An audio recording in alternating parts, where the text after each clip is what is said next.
once again to the Bebe Means Business Show. I want to thank you for everybody that tunes in every week. I'm really appreciative of your time. And also wanted to thank those who joined us for the first time last week. We had some really good feedback, so thank you very much for joining us. I'm your host, as you know, Bebe Clement, and this is the show, the only show you need if you want tips, advice, and knowledge, and with anything and everything to do with business and entrepreneurship, as well as creating and building wealth. Now, as you know, those of you who are regular listeners, every so often we ask our listeners to vote their favorite show so that we can repeat it for you and you can get some more juice out of it. So last week we had a repeat show. Thank you to everybody who tuned in. And the week before, we had a live show and we were talking about from reviewing to renewing. So we were having a look at 2021, how it was for entrepreneurs, and just getting their input to what worked well and what they could have done better and how they're positioning themselves for 2022 to make sure that it's a great year. So for those of you who were not able to join us, I just want to very, very quickly go over some of the things that some of those entrepreneurs fed into the program that I shared with the listeners and the viewers. I also want to take this opportunity to thank everybody that contributed to that, but I just want to take a couple of the responses to share with you, just to remind you of some of the things that you can be doing for 2022 to make sure that it works well for your business. So we heard from Dee Lano. Dee Lano is the managing director of DL Travel, and under the banner of what works, she said just keeping in touch with those that she has already made inroads with helped her business. So she's built up the relationship, and she spent 2021 just nurturing those relationships. So this, I think, is a really good tip. It's a good idea to get out your database and just begin to, touch base with old contacts, see where they're at. Now, I've got to be honest, this is a tip that I took from her responses. So I began to work my database. And out of that, I actually got some work that I did yesterday. I actually got some work from someone who has never hitherto given me work, but we've made contact. They know who I am. They know what I do.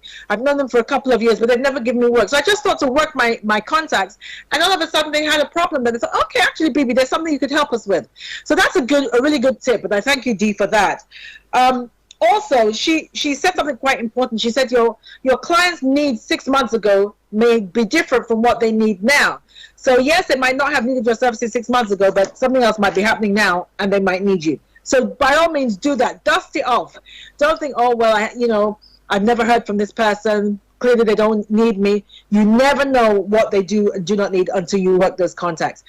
Toyi Onobo, who is the managing director of the Heritage Publishers, she said what worked well was concentrating on the strategic planning of their business. Strategic planning. So she said she was spending a lot of time chasing her tail, basically, doing the everyday stuff for her business. But this year, they decided to just concentrate on the strategic planning. And that has given them direction. Not only has it given them direction, but it has opened their minds up to other services that they can actually offer their clients that they never normally would have considered. And as a result of their revelation, they are revamping their website and adding a host of other things that they can add to their offering to their clients. So well done, you, Heritage Publishers, and we wish you every success with that. Yemi Jackson, who's the managing director of Engage Transform, she's a talent acquisition specialist, and they specialize in sourcing female and ethnic minority talent for corporations. And she said what worked well was clarifying their vision and mission. That's all they concentrated on this year, and that's time well spent. She clarified their vision and mission. What exactly do we stand for? What exactly do we represent? What exactly is it that we're hoping to achieve through this business? And it was through that clarification that they narrowed down that their offering is to just concentrate on women and ethnic minorities by way of recruitment. So that's really good for them. So now they've positioned themselves in that space in the market. They spent the whole of 2021 doing that, positioning themselves in that space in the market. And if Yemi Jackson and Heritage and Engage Transform is somebody that you follow on LinkedIn, you will find that they have done a lot of work on social media in doing exactly that. So these are the kind of things that other entrepreneurs are doing that you can take tips from and you can begin to also do as well.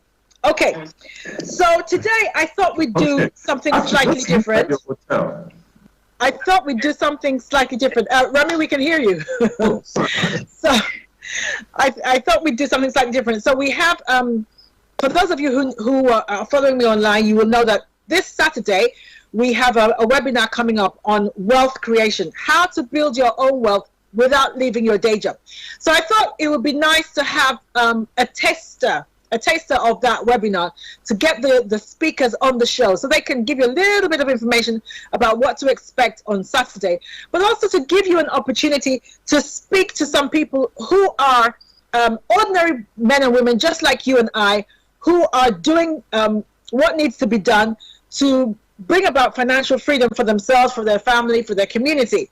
And so if you have questions or anything and you want to ask them, this is a good time to do that. Anything you've ever wanted to ask an entrepreneur but you were embarrassed to ask, let go of your embarrassment because you can ask it today. So I want to welcome to the show Bimbola Osagie and Dr. Remy Banjoko. You are very welcome to the BB Means Business Show. Hello, and great to be here. Okay. Thanks for having us. Okay. So it's always a great time when you guys are on the show. Really, really always a great time. There's supposed to be one more person, Sandra. I'm not sure what's happening with her, but hopefully she will join us later. But we'll get on with the show. So I have a few questions just to kick off, and then we'll just dig into it. So anything else that that we talk about, just as we've discussed, just jump right in there if you've got something you want to contribute. Okay, I actually want to start with failure. I want to start with failure because those of you who know me, you know that I often say that failure is a huge part of your eventual success when it comes to business and entrepreneurship. So Remy, I actually want to start with you because I've heard you share your story many times before, and I want you to share it with people because people often believe that if they've done a business before and it's failed, they get discouraged and they don't want to try again. But I think your story is really good. What happened with you with the property market? If you be kind enough to share that story, what happened and how did you bounce back? Oh man, that's a tough one.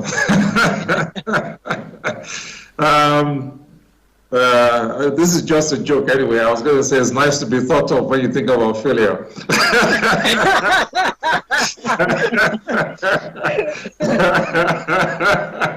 But I think in a nutshell, yeah, you're right. I'm just trying to summarize it because obviously the story itself is a very long-winded, complicated story. But in summary, yes, I think when in the 90s I was heavily involved in real estate, buying properties all over the place, all over the world. But I think, I thought I was going to retire young and set off in the sunset and live in the Bahamas. But I think due to poor decision-making, lack of knowledge, ignorance, poor money management, a lot of lessons were learned, and obviously all that led to me losing everything, becoming bankrupt, and having to start from ground zero. But just like you rightly said, the fact that I failed woefully, became bankrupt and lost everything, to me, it wasn't, yes, you failed and things, but like they say, the common saying, failure is giving up.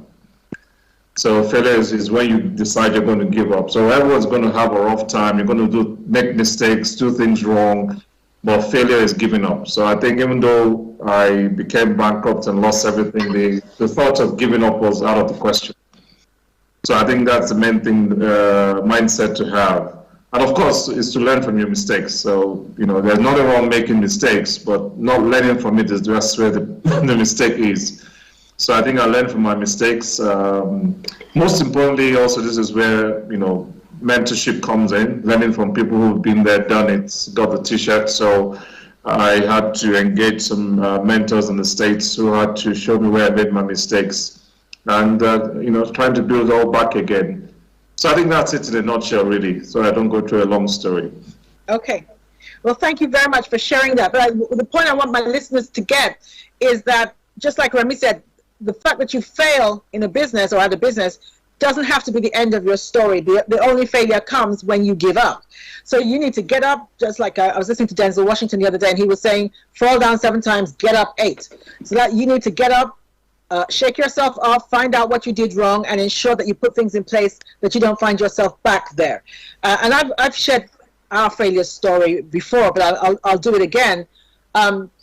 when we first of all started out, our very first company was a company where we were importing specialist pasta to the UK.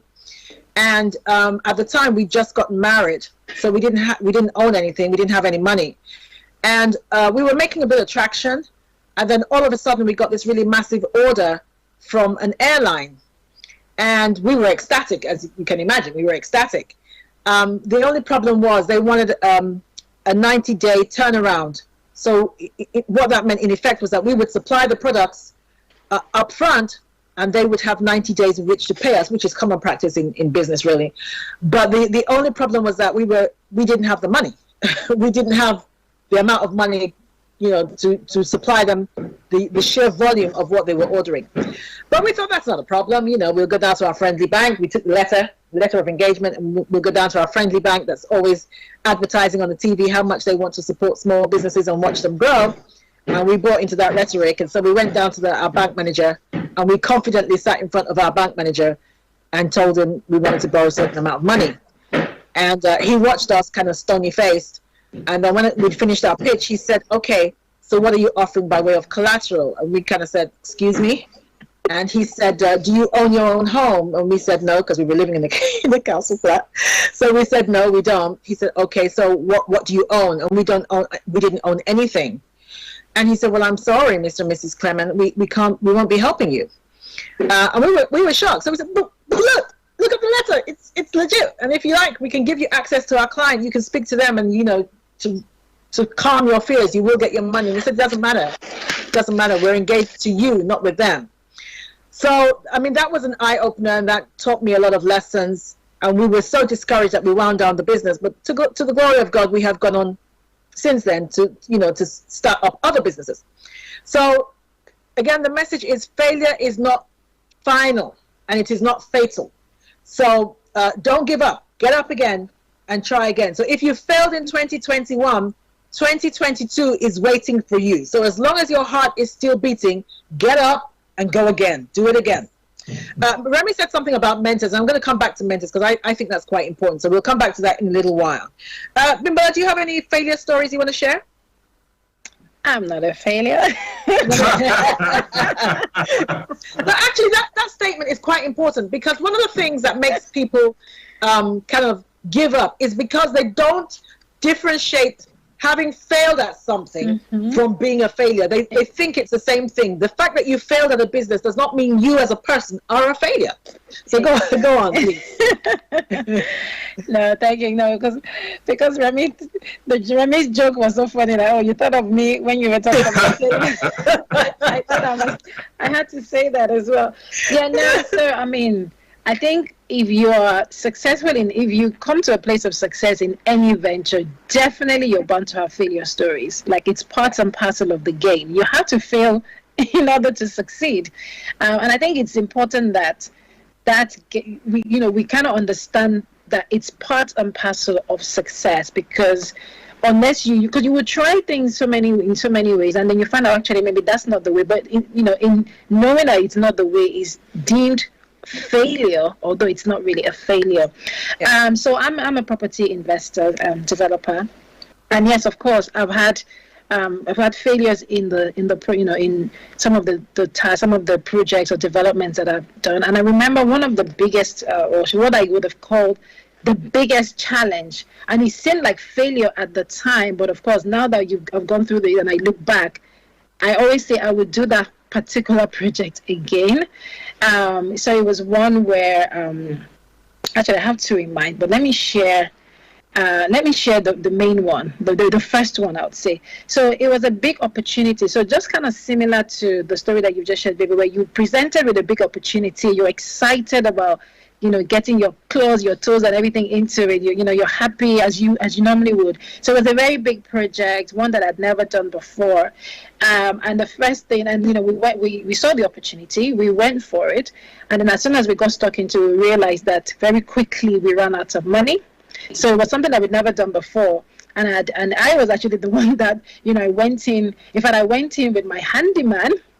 We came up with a figure as the estimate for the for the development of the project. So it's a property deal, a commercial property that I wanted to convert into residential. Went with my handyman because as up until that moment, that was what I knew. So we went on to it. We came up with a costing, and then I just kind of ran with it. And then, of course, as soon as I started, I realized that there was a whole lot of stuff that I hadn't planned or projected or even thought about,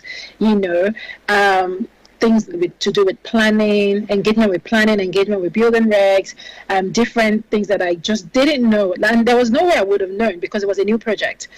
So all through that process, it was lots of sleepless nights because we were fast running out of money. We were on a bridge loan, which meant we're either going to abandon this project or we're just going to find a way to come out of it, which meant paying, we had to keep on paying, keep on getting more access, or let's say getting more and more into debt, it seemed. We had a builder or build team where lots of arguments every day. And it literally was, it felt like it was a failure. Everything about it was a failure. And I remember then I even had a plan that I would do this project. It would only take about 3 months. I would get the money out very quickly and I will stop working. That was the time when I was really looking to come out of the rat race and be on my own. And it just didn't happen that way. I had to go back to work. All of the plans literally were scattered and shattered right in front of me. But I think for me, the learning, and I've just kind of skimmed through it very quickly. But basically, what I wanted to pull out is the learning was I was going into something that was bigger than what I'd done in the past, which meant I should have engaged, first of all, somebody that had done the same, so that I can get them to help me through the process. I didn't even know that I needed to. So that's where the whole mentorship, as was mentioned earlier, comes in. Anytime you go into something that you've never done before, you must know to find people that have done similar so you can at least bounce things off them. Yeah. Number two, again, there's nothing wrong with going big and doing bigger deals. In fact, that's what life is about, growth, right? But of course, there is a process to growing as well. It's, life is in stages and you can't go from stage 1 to stage 6. It doesn't work that way. You have to go through the stages.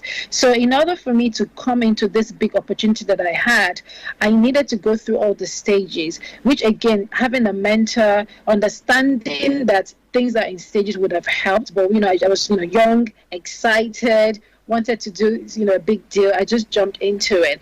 But what kept us going, and I want to put this out there as well, is just knowing that keeping our eyes on the goal. So even when I had the sleepless nights, even when I was running out of money, I always consistently remembered that, look, this thing is actually a good opportunity. How can we just manage till we get to the very end, like setting your eyes on the goal, because it's very there will be so many distractions in business, so many distractions in life, but having your mind on the goal always helps to go through the challenging times. And I think networking is good as well, and that's the reason why you must have the right people around you. Because all right, don't wait to that just yet, because we're actually going to come to that about having the right people around you. But thanks for sharing that story. I think one of the most important things for me that what you shared is this issue about growth, because most of the listeners of this show are Black people. Growth is not something we tend to think about.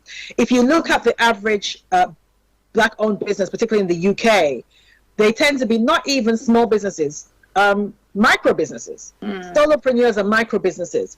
We don't. If you ask the average Black business owner in the UK, what is your growth strategy? They can't tell you. They're not thinking big. They're not thinking growth. And we have got to, ladies and gentlemen, we've got to come away from the little seedlings. There's a place for seedlings, but if you have a child and your child is still crawling on the floor at 18, then clearly there's something wrong with that child. So a time has got to come when you need to start thinking bigger. You need to, and I guess in a way this is where faith kicks in. You've got to jump into something that is bigger than yourself. Yeah. That is where growth comes. Otherwise, you're always going to be playing small. You're always going to be playing at the bottom of the pool, and you can only do that for so long. So you've got to start thinking bigger. Okay, That's my rant for this afternoon. Okay, just to remind you, if you're joining us for just now, this is Bebe Clement, and you are tuned into the Bebe Means Business Show. And today we're having a taster of our soon coming webinar on the 4th of December, Saturday the 4th of December, which is how to build your own wealth without leaving your day job. And today on the show, I have 2 out of the 3 speakers. I'm not sure what's happened to the third one, but 2 out of the 3 speakers, Dr. Remi Banjoko and Bimbola Osage. So if you have any questions or anything you want to contribute to the show, please by all means get in touch. As you know, this is a live show and it's an interactive program. If you are watching us from Facebook, then just put your thoughts or your questions in the chat. Otherwise, you can go to our Twitter handle, which is @Starr Radio UK, or indeed text or WhatsApp us on 07539 661744. That number again, 07539 661744. And they are on hand to answer any questions that you may have. All right, so let's go on to, there was something I was going to say. You both have had success in property. Why, in your view, is property so important in wealth building? Any of you can go first, either of you. Well, let Bimbola go first. She's the expert. Okay. Oh, property. Absolutely love that. I mean, property is, like they say, it's land, right? There's a saying that says that they're not making it anymore. So it's always going to be, it's one of those commodities that you would always appreciate in value. Property is, I feel like property, and I say that boldly as well, property is the number one wealth building strategy, wealth building anything, because it's known statistically that property would always appreciate, irrespective of what the market is saying. Yes, you might have your dips and your times when there may be issues, recession or economic downturn and so on and so forth. But ultimately, property would always appreciate. I am yet to find a piece of property, whether it's land or actual building, that used to be a certain amount and then years and years later it's gone down in value, even through recession, even through economic downturn. So I think, on that basis, I say property is number one. Property gives you the ability to have passive income, which is really what it's about, having income even when you're sleeping, when you're not even thinking about it, because as we know, we all have limited time on this planet. We can only do so much. So the ability to continue to create wealth or to have money coming in, and I say money, obviously wealth is deeper, is more than money. Even when you're not actively involved with it, it's property. Property gives you the ability, and of course leverage. I can go on and on about why property is my favorite, my number one wealth creation strategy. And one of the things that I love so much about property as well is anyone can do it. So it's not just for the rich. It's not just for this group of people of a particular race. Every single person can access property to produce wealth for themselves, their family, their generation. Okay. All right. Remy, do you want to add to that? I concur. But yeah, property is a solid asset. I think it's like everything she said, I totally agree with, and also the fact that unlike most other assets that you probably can't see or are fleeting, property or land is solid. It's something that is there. It's not going to run away or rot or stuff like that. Is there. So it's a solid asset, and also it's a good thing to have, as you found out when you're looking for collateral or trying to build wealth. You can actually use it to build wealth because it's a solid asset you can use as collateral. Yeah. And Bimbola, I know you said that anybody can do it. So in a little while, we'll come back to that. And if you could let people know how they can do it, because there's the opinion that, if I haven't got 300,000, if I haven't got 400,000, I'm not going to be able to buy property. But you are backing that trend. So I'd like you to share in a little while how you are enabling other people to become wealthy through property and without that kind of upfront amount of cash or money. All right. So do you have to live, this is my question, because I'm asking this question because I was doing a talk for some Kenyan CEOs a couple of weeks ago, and I was mentioning wealth creation through property. And they wanted to know if they could be involved in the property market in the UK, even though they are based in Kenya. a real quick response on that. Oh, definitely. The UK is actually open for anyone to invest in. Obviously, the difference is depending on whether you reside in the UK or abroad. If you reside abroad, your tax liability is obviously a little bit higher, but anyone can access property here in the UK, or almost everyone, because I know there's some countries that, due to AML checks or AML issues, they might have some challenges, but I think for most places or most countries, you can access property in the UK. Okay, cool. Remy, I know you have some building projects at the moment in Belize. Do you want to share that? Oh, yes. I think that's more to do. Did you see how the rich are? People forgotten, you know. Oh, yes. He mentioned earlier that he always wanted to retire early on in the Bahamas. I think you're doing it already. Exactly. It might not be the Bahamas. But... Yeah, it's not the Bahamas this time. It's Belize and Kigali. Exactly. Yeah, right, but I think that's the beauty about property, just like you said, Bimbola, and what you were saying about the Kenyans, Bebe. The beauty about real estate is that it doesn't matter your nationality or where you're based. You can really buy property anywhere in the world. It's just knowledge and access. Because, like I said, in the experience I had, when I was based in the UK, I had property in Cape Town. I had properties in Florida, and like I said, now we're building a resort and an estate in Belize. So it really doesn't matter your nationality or where you're based. It just depends on you finding good opportunities and knowing how the system works. Money is money anywhere in the world. So if you've got the money, the knowledge, the know-how, and also it's getting good deals. Because I can remember when we bought the land in Belize, I can't remember I'm not very good with numbers, but it was just bush, and the owner was giving it away for literally pennies. And you end up with hectares of land.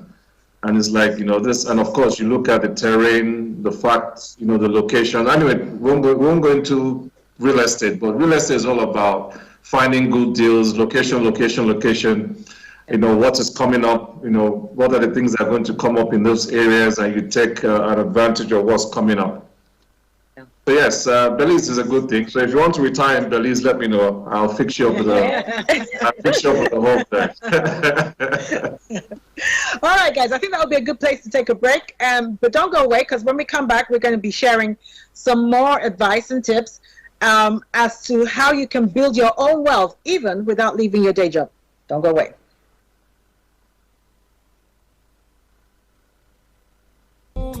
Hi everyone, it's your girl Bebe Clement, the author of How to Go from Employee to Entrepreneur and the host of your weekly business show, Bebe Means Business, the show where we discuss everything you ever wanted to know about business but you were afraid to ask.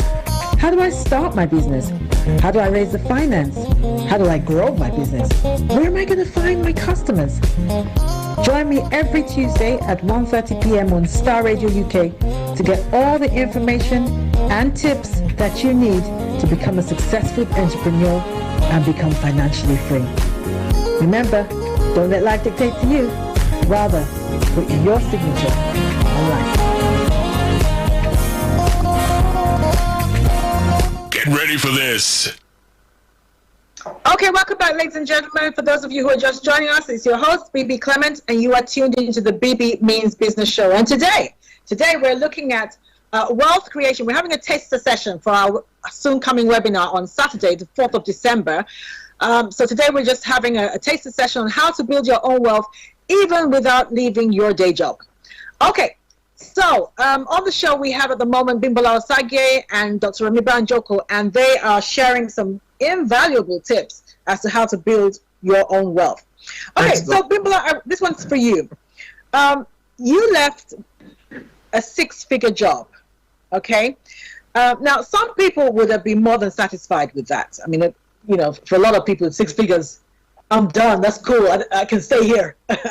So why did you leave that to go into property full-time, and do you have any regrets? Very good question. Very good question. Do I have any regrets?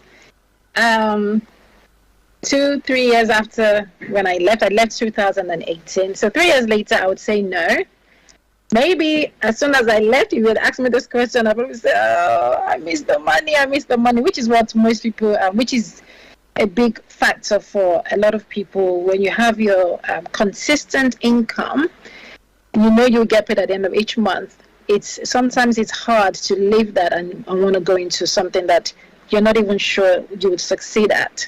I did leave a well-paying job because, so I was fortunate to have gotten into property earlier. When I say earlier, as far back as 2008. So I had seen lots of people who had started in the property and become wealthy and gotten their financial independence and freedom.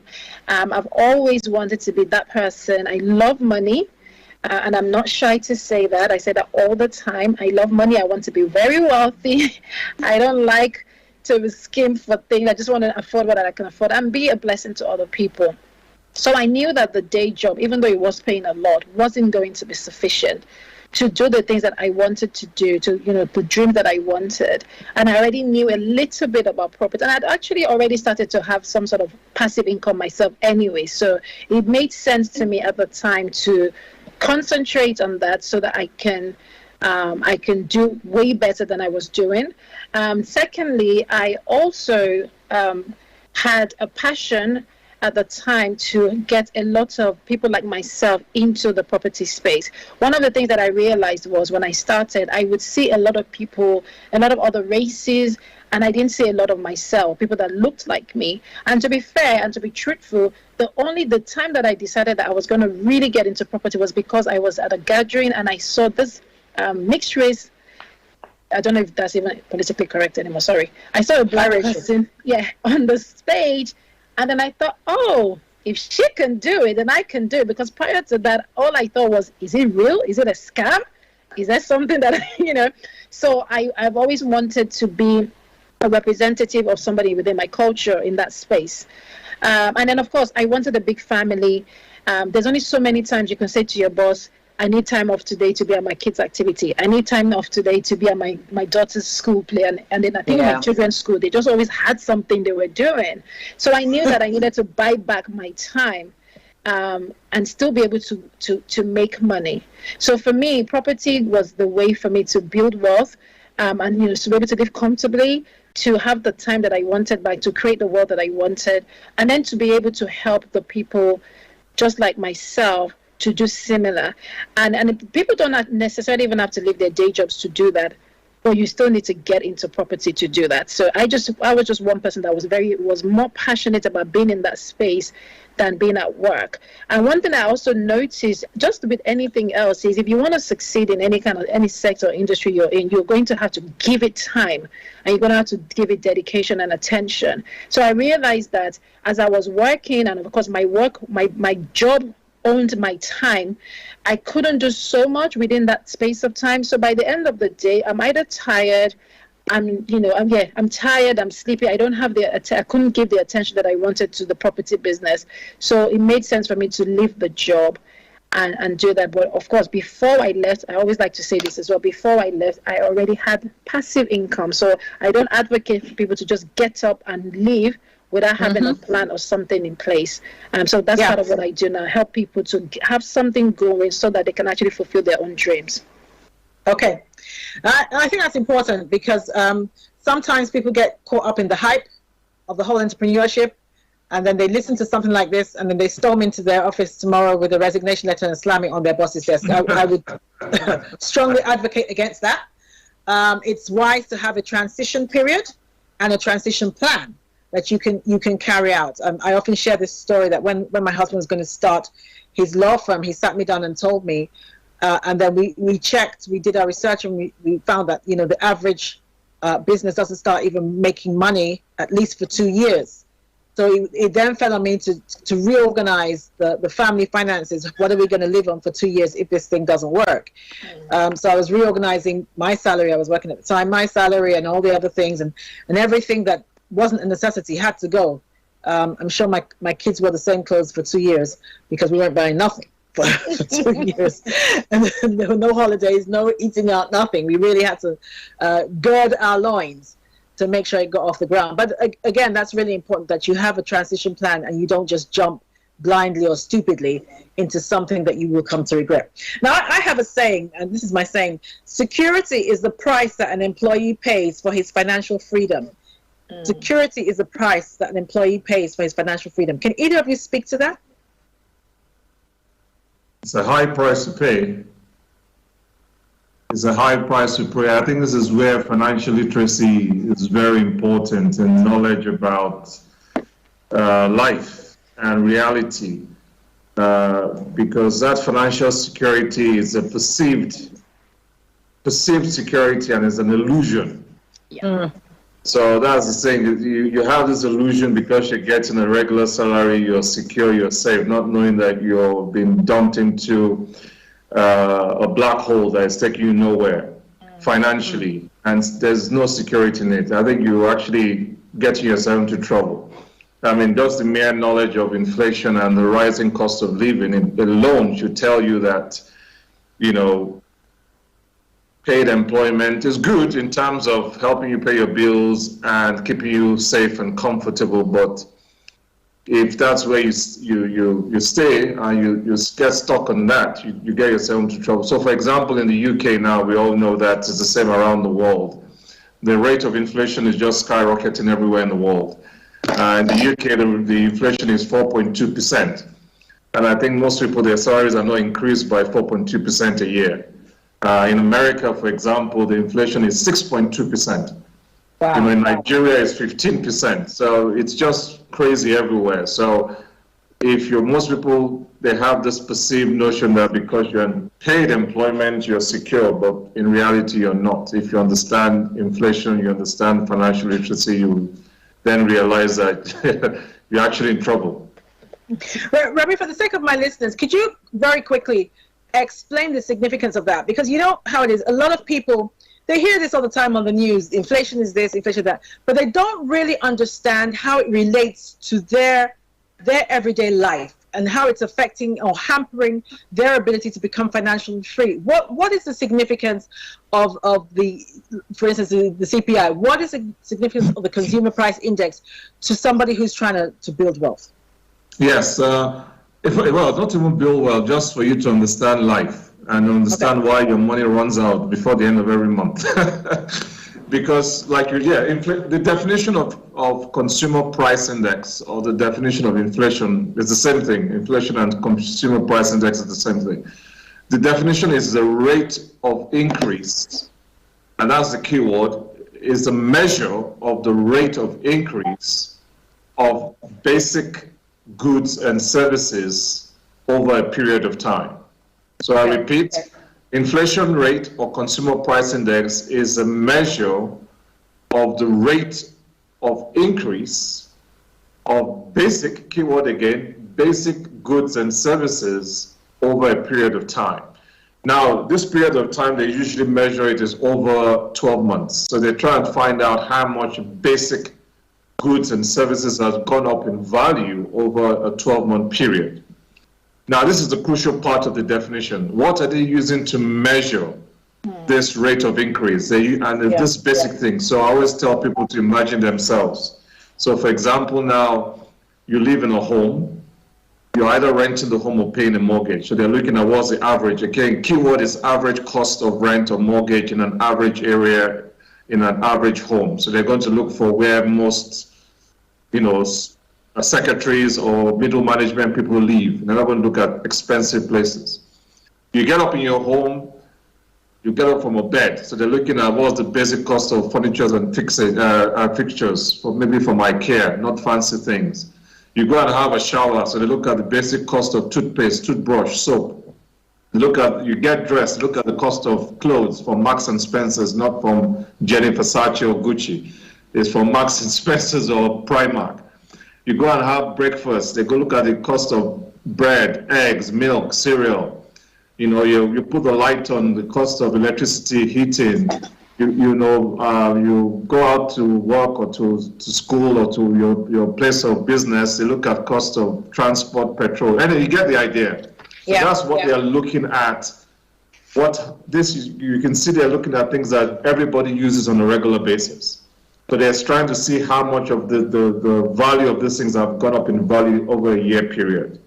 So if you now picture it now, so let's use the UK, like I said earlier, UK, the current inflation rate is 4.2%.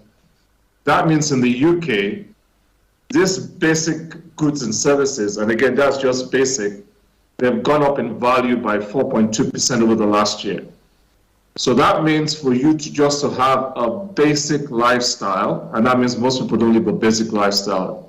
Just to live a basic lifestyle in UK, just have your cornflakes, have your bread, go to Marks and Spencer's, go to Primark, do your stuff. Don't go on any fancy holiday. Don't buy any fancy iPhone. Just live your life.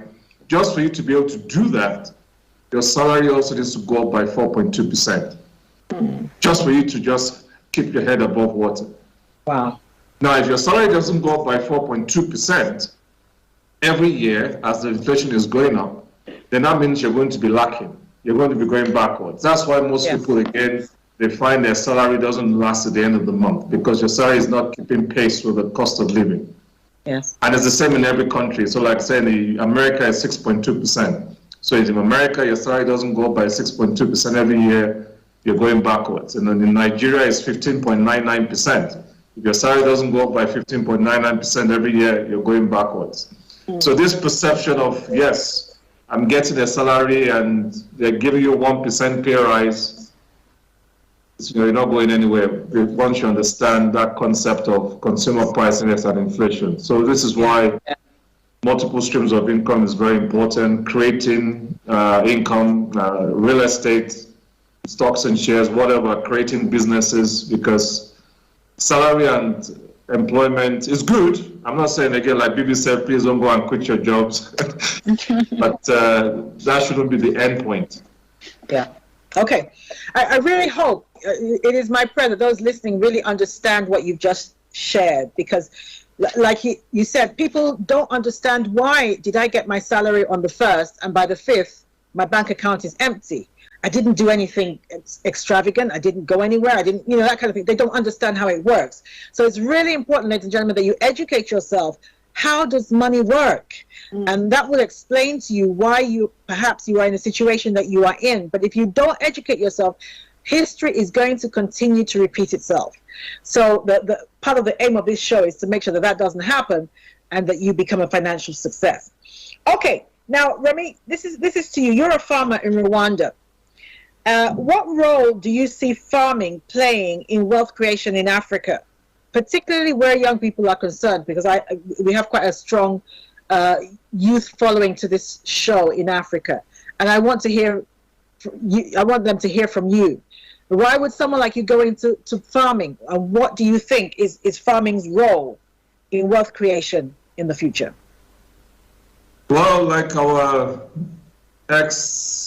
Africa Development Bank president, he's still the president actually, Akiwumi. Yeah, like he said, and I totally agree with him. He says the next billionaires from Africa will be farmers, because there is globally there's food shortage globally.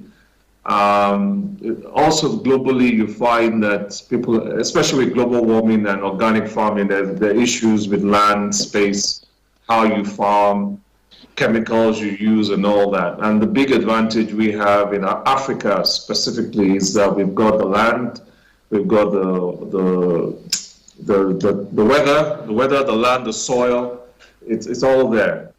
So we're in a unique space in Africa whereby you've got the tools necessary to, in fact, there are some places in Africa, especially where I am in Rwanda, where you just throw seeds on the soil and before you know it, it's harvesting itself, because the land, the soil is so rich, it's so rich and fertile that you don't have to do anything, just throw the seed on there to grow. So I think that's why there's a lot of opportunity, and I mean the demand for food is huge. You can't even cope with the demand for food locally and globally. The one is, everyone has to eat. Someone has to feed them. Food has to come from somewhere. So that's where it creates huge opportunity. And also because of the value chain, obviously in the past, Africa has been known for just, sending out raw material. But now, young people are beginning to add value to get premium prices. So yeah, the opportunities are enormous. And the entry level too can be low. There are programs in different countries to encourage especially young farmers in terms of financial support, structural support, in setting up their businesses. I know, for example, in Nigeria, there are lots of programs to support young farmers. In Rwanda, there are a lot of programs to support young farmers, and I know it's the same in other African countries. So yes, it's very exciting. I enjoy being a farmer now. That's why I forgot about bellies. I think for any young person that's listening, particularly for those of you who are in Africa, it's really important that you get this. We've got to move away from the instant gratification mindset of creating wealth.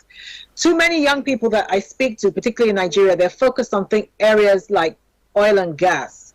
And that's because they see it as an instant thing. They're going to become millionaires by the end of the week. And two, they don't really see it as them having to do too much, because there's some really stupid, crazy deals going on. But like Remy said, that's not sustainable. You need to go where the need is. Every business has got to be solving a problem or meeting a need. And right now, the need is, we are running out of food. There's food shortages. I was reading the other day that Bill Gates has been quietly buying up farms in America. And right now, he's apparently the largest single owner of farmland in America. Now, that man's father didn't raise a fool. So if he's doing that, there's a reason why he's doing it. And we are at an advantage. Like Remy said, we've got the land, we've got the weather, we've got everything. So we have no excuse. So move away from the I want it all and I want it now kind of mindset, and look at something like farming that is sustainable. There is help. It might not sound as sexy as oil and gas, but sexy doesn't pay the rent. You need to be doing something that is sustainable for your life. So that's Auntie Bibi, just giving you that if you're a young person. Okay, thanks Remy for sharing that. Now, guys, today's show is a collaboration, as you well know. I want to ask you, because those that listen to my show, they know that I'm always harping on about collaboration. How important is collaboration in wealth creation? Well, I would say it is everything. I've come to realize that it is actually everything. Reason being, and this is one of my favorite quotes that I like to say all the time. If you want to go fast, you do it alone. But if you want to go far, you do it with others. And that proverb just literally answers the question. When we're talking about wealth creation, there's only so much that one person can do. But if you collaborate with other people, if you're open to working with other people, you can really do so much. And that is something, that is a concept that for our people, our culture, we're not too keen on. And I think we have to change the narrative. I mean, one of my that's what I do every day in the property space. Apart from building my own portfolio, which I did over the years, now I'm all about joint venture, collaboration, working together to build in wealth. It is everything. It's literally everything. I preach it day in, day out. And, the best way that I can even say this is when you think about big corporations, I mean, we're based in the UK, right? So you think about airline, British Airways. Think about big companies that are on their own, are probably able to stand on their own, but they still collaborate. British Airways still collaborate with Kenya Airways, still collaborate with American Airlines. Virgin, as big as it is, still collaborate with KLM, Air France, Delta Airline. So if big companies would do that, even Bill Gates and all these wealthy people that we know, they still collaborate with other people. There is a lesson there. There is a lesson, and I think that for me, that's all I would say. We have to be open to working with people, collaborating in order for us to do so much in the wealth creation space. It is everything. Remy, you want to add to that? Yes, totally agree, because they say no man is an island. You just can't do everything yourself. And I think also, if you want to prevent burnout, because there's more to life than money and business. So if you want to enjoy yourself with your family, your friends, and smell the roses, so to speak, it's good to collaborate. Because just like earlier, like you said, I'd forgotten about the project in Belize, because I have partners there who are doing the job there. I have partners in the UK, even in Rwanda with the farm we're farming.